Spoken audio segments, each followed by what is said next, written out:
What's going on, folks? It's KspadeTheProspect, man. The leader of the Wolfpack himself, the CEO of the Made Man crew here on the Xbox One. I am back today with a brand new video for you guys. I got some gameplay for you guys to watch in the background, but you already know how I do. 9 times out of 10, man, when you see my face up front like this, I'm trying to talk, man. So I'm coming back today with my NBA 2K19 Pro-Am wish list. Now, let me explain before I dive into it. This video right here, I only want to talk about the mode, like features. I won't add it to the mode. Now, I am gonna do a wish list for gameplay, but I need some time to compile. There's a lot of things in the gameplay I feel like needs to be tweaked, fixed, removed, whatever. And I want to do that for a completely separate video. So I know you guys are gonna talk about some of the dribble animations, and trust me, we're gonna get to that. But in this video right here, I only want to talk about features that I feel like you need to continue to add to this mode to progress it forward. Now, obviously, we got to talk about the fact that Pro-Am probably saw its biggest bump in terms of others playing it. Like, Pro-Am is a small community. People don't really want to admit that. People want to assume that everybody and their mama play Pro-Am like that, but a lot of people don't. Pro-Am saw a lot of people get interest in the mode thanks to the birth of the 2K League and the Combine and some of the other things that was going down. We saw guys that we never really saw play Pro-Am come over to the Pro-Am scene and start to play. I think that's a good thing. Well, as more attention comes to this mode, you also got to continue to progress. You got to fix things that need to be fixed, and even things that's not broken, you still got to figure out how you can step forward with it. Well, it's your lucky day, 2K Sports. I got you. I got myself a little list right here in front of me. I'm gonna give you my ideas of what I would like to see as a long-time Pro-Am player. Matter of fact, you can go to the leaderboards right now. No team on the leaderboards has more wins than my Made Man. We up there, over 800 wins. Anyway, let's get into it, man. First thing I want to start off with, man, let's talk about these league sliders. Idea number 1, league sliders. The 2K League plays on a completely different set of sliders. And I'm saying sliders, but not just that. The way you choose your player, the way certain archetypes set to, certain positions. If you go to this position, you only got 3 or 4 different archetypes. Actually, I think it's 5. But you got 5 different archetypes to choose from at each position. I want to see a mode like that added to Pro-Am. Now, I'm not saying you got to scrap the Pro-Am mode that we got right now, but maybe you could split them into 2. Maybe like a ranked and an unranked or something like that, or maybe like a regular ranked and a competitive. I don't know. I would love to see. I want to play on these sliders. Like, a lot of times I see guys say, oh, y'all have no idea what we going through on these sliders. No, we don't. We would like to. I'd like to. I mean, especially if the goal for the majority of these Pro-Am players is to be, everybody want to be in that league. Not everybody. I say that loosely. But if the goal for Pro-Am players is to, become a prospect for the league, what better way, than for them to actually get a taste? Because for a lot of us, man, when we played in that Combine last year, that was our first time seeing those sliders. And I can't speak for everybody, but my first few games was me just trying to adjust to those sliders. So, I would love to have the option of playing on those sliders for the entire cycle. I like them. All right, let's move forward. Next idea, private lobbies, man. 2K, you guys have been hearing it for years. You've been hearing it from me. You've been hearing it from others. Private lobbies, man. We gotta get it in the game. It's got to be there for a number of reasons. For one, obviously, matchups. You got other leagues that's trying to survive, and the matchup process. Me personally, we played in MPBA 1 season. We're actually gonna play in it again, but the biggest thing we took away from playing in it was how tough it was to match up. I mean, it is a whole headache trying to match up with teams. It's just tougher than it's got to be. Like, it don't make any sense how difficult it is to match up sometimes. I would like to see it for matchups. Also for Pro-Am teams, it's really no effective way to practice. This is another thing I've been really harping on for years. It's not an effective way to practice. If you do this private lobby thing, even if it's not matchups for other leagues or whatever, even if I can just say, look, I got my guys, get your guys, we just want to scrimmage. Or maybe I got a lot of people on my team and I want to scrimmage against my own team. That's an option we currently don't have and we haven't had for the entire life of Pro-Am that used to be crew. Never was there a way to practice. And last but not least, man, tryouts. A lot of times it's players moving from team to team. It's players looking for homes, and a lot of teams don't want to risk trying a guy out and jumping out there and risking their record and or reputation with a guy they don't know much about. Private lobbies makes that something that's possible without somebody having to, ain't nobody got to die if we go out there and lose, all right? Next thing, I'm going to keep it moving, man, because I kind of got a long list, so I'm going to try to be quick with it. Next thing is better matchmaking. And I say better, I know that's a real broad thing, and I'm going to try to narrow down on what I'm talking about right here. it's weird, man. We got two teams. You know, we got an E6 team and we got a team that's like E3 that we was just, you know, just starting to work on.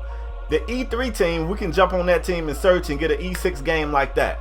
My E6 team will search and we play in E1s and E2s. Like, it's so weird. And I've always said I don't feel like E5 should only play E5s or E4 should only play E4s. I don't think that's the case, because if you do that, you're gonna only play the same people all the time. But just give us a range. Like, you should be able to play one up and one down plus yours, you know what I'm saying? So that gives you 3 different tiers you could possibly hit. Once you're at E6, of course, you can only play E6 and E5. I won't have a problem with that. And then if you fall down, you fall down. That's just my idea. I'm sure I'll get feedback in the comment section. Maybe you guys like it, maybe you guys don't. Now let's get into some things I've been asking for a very long time. I'm talking way back in the 2K11 crew days, man. I would like to see a pre-tip-off lobby of some sort. And this is the type of things you could do right here in this lobby. I would like to be able to choose where people play. If I got a pure point forward at the 3, and I know we're going to run the offense through him anyway, why can't I just go ahead and start him at the 1? That way you don't have to go through that. Okay, we're running the offense through the small forward. When a big man get the ball, you got an icon to X because you know it's going to him. Somebody's going to make that mistake and try to outlet it to the point guard. The point guard going to be way down the court. It's going to end up being a turnover. It's just something that, you know, I wish we could set before the game. Like real teams set before the game. Also at this screen, I would like to be able to see what my teammates are doing. Okay, maybe I got a point guard that I want to run at my 1, but if they're running a point forward at the 1, let me see it pre-tip off, and I can go, okay, I want this guy here, or I want that guy there. That's something that I really feel like you need to be able to do. And before the cheeses hit us and start rubbing hands like Birdman, I think if you try to play a player at a position that he's not suited for, and I mean, it's some obvious things. Like if you got a playmaking stretch, you can't play him at the 1. If you play him at the 1, he should take an overall ratings hit. His ratings should drop. You play him out of position the same way in Madden. If you take a fast ass wide receiver and play him at quarterback, his ratings are gonna drop. He's still not gonna be whatever he was at wide receiver at quarterback. However, if you take a point forward and you play him at the 1, his rating shouldn't change at all, and if so, not much. Maybe a point or 2, nothing crazy. I mean, you still might want to change it a little bit, because if you don't, you kind of kill the need for a point guard. Like, people literally won't make a point guard if there's no reason to. So you kind of got to hurt the point forwards a little bit. Sorry, y'all, you got to get hurt a little bit. Maybe 5 points or something like that. I don't know. I'm just throwing out ideas, all right? The next one, man, timeouts.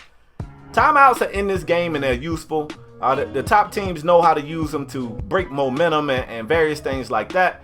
But it's so many more options that a true basketball team has at a timeout that we simply don't have in this game, and it needs to be added right now. Spade, what are you talking about? What kind of stuff you need to do? All right, for one, the toughest thing to do is when you're on defense and you're guarding a playmaker primary who got all the wiggles, and you're trying to make defensive adjustments.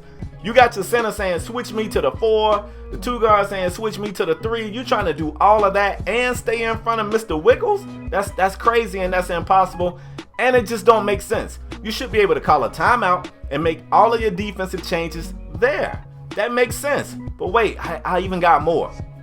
Another thing I want to see us be able to do is off the timeout with the inbound, can I choose who's inbounding the ball? Like, what NBA team, what basketball, I ain't even saying NBA, what basketball team don't have any choice over who inbounds the ball? What if I got my best shooter inbounding the ball? What if look, I would love to be able to do that, man. I want to control who inbounds the ball. I feel like that's a really huge point to basketball. I saw a coach in the NBA playoffs this year take a lot of criticism because he had one of his best players inbounding the ball, and they was like, this guy's a bad coach. Why would he have this guy inbounding the ball? And the light bulb came on. Damn, you know, we can't even control that in Pro-Am. I have no idea. We just have to wait to see. Is it gonna be you? It's me. I'm inbounding the ball. Anyway, let's move on to the next one, man. We gotta remove flagrant fouls, and I know y'all like it. You know, it's kind of cool. It depends on what mode you playing it in. I keep jumping to Madden. Now I know y'all gonna say Madden and 2K, they don't compare apples to apples. They don't. I get it. But Madden has been a comp game longer than 2K, and some of the things they got figured out. You can get holding and injuries and all that stuff when you playing some of these other modes. You don't watch one of their comp games and somebody gets a holding penalty or somebody gets injured. That element that you can't control is removed from a comp game. So I don't like the flagrant fouls in this game because they're not user controlled. It's not a mistake that you made as a defender that triggers that flagrant foul. It's all dice rolled. And I would personally hate to lose a game, a comp game, on a dice roll animation that I had absolutely no control of. So, you know, they look cool, and I know somebody's gonna say that add realism, but for the comp scene, gotta get flagrant fouls out of here, bro. You gotta get them out of here. The next one is the 3 in the key. I don't know if it's well known. I don't know if it's officially known, but everybody who plays knows that that 3 in the key rule is really about 5.5 seconds. It's almost 6 seconds of somebody standing in the paint before before it triggers that 3 in the key. That's got to be changed. That's got to be changed. I'm not saying it's got to be exactly 3, and I understand why it's a little bit longer because you do get hung in animations that you're trying to escape from. But can we shorten it? Maybe a second, maybe 1 second. Just shorten it 1 second. I don't think anybody would be upset with that. And there's some bigs that'll get caught, and they'll probably cry about it. But when they defending somebody who's standing under the rim for 6 seconds, they'll be glad that it's changed. So if we can shorten 3 in the key, that's another big one that I feel like will advance this mode to the next level. And lastly, man, just more everything. More customizations, more options for the higher tiered teams. I mean, this year we went from the high school arena to the high school gym to the full size arena. After you got to the full size arena, you got the other sponsors, if you want to call it, which led to more VC. Then halfway through the cycle, somebody felt like we was getting too much VC, and they took back some of that, so you're not getting all the VC you once was getting. I would like to continue to get something other than 20 more VC or whatever it is. More customization options. For a long time I've been saying, can we hang custom jerseys in the rafters? Maybe we retire a jersey. Maybe the fans can hold signs up. Maybe we can customize our own signs that various fans in the crowd can hold up. This stuff adds immersion, and I'm telling you, as a gaming company, immersion is what it's all about. If a person can immerse themselves into your game, that makes that life cycle last longer. So these are just some of my ideas, man. Like I said, this stuff right here is all mode specific, not gameplay stuff, just features, things that I really feel like I add the next the next jump for this mode. So Pro-Am, man, I feel like Pro-Am got an up arrow. I'm rooting for the guys in the league. I'm rooting for the league. I'm rooting for Pro-Am as a mode, man. I feel like this year, in my own personal opinion, on the disc, it's the only reason to still pop it in your console. Like, my career died super fast. Park, playground, whatever you want to call it, really ain't the move this year. I ain't even clicked on the My Team tab this entire year, so I don't know if the My Team guys are happy or not. Maybe they are. But, in my perspective, and I know I don't speak for every 2K player, but from my perspective, Pro-Am is the only reason to still pop this disc in there. And if that's the only thing you holding on, man, you wanna make sure that grip is as tight as it can possibly be. So I want you guys to continue to add things. 2K devs, hey man, if y'all like this video, the people watching, if you guys like this video, share it with the 2K devs. Add them, tag them in it. They'll be all right, man. They'll be all right. I'm just trying to make the game better. That's all I want to see at the end of the day. Anyway, folks, I hope you guys enjoyed this video. If you enjoy Pro-Am content and this is the first video you've ever seen from me, it is your lucky day. I got Pro-Am content here damn near daily. Live content as well as, edited, post-recorded, So anyway, folks, let me get out of here. I've been running my mouth for how long have I been talking? Anyway, folks, I hope you guys enjoyed the video. If I left out anything, if it's ideas that you guys got that you feel like would advance this mode, it don't have to come from me, man. You can say it yourself. Drop it down there in the comment section. And you know what I do, I roam from time to time. I'll be in that comment section to see what you guys got to say. If you say something I like, I'm making sure I share it. I want everybody to see it. At the end of the day, man, regardless of what team you play for, when we talk about making the mode better, it makes everybody happy. You know what I'm saying? Even the teams that I try to destroy every time I hit search. Anyway, folks, KspadeTheProspect signing off. Hope you guys enjoyed it. If you did, bang the like. If you new, hit subscribe. I am out until next time, folks.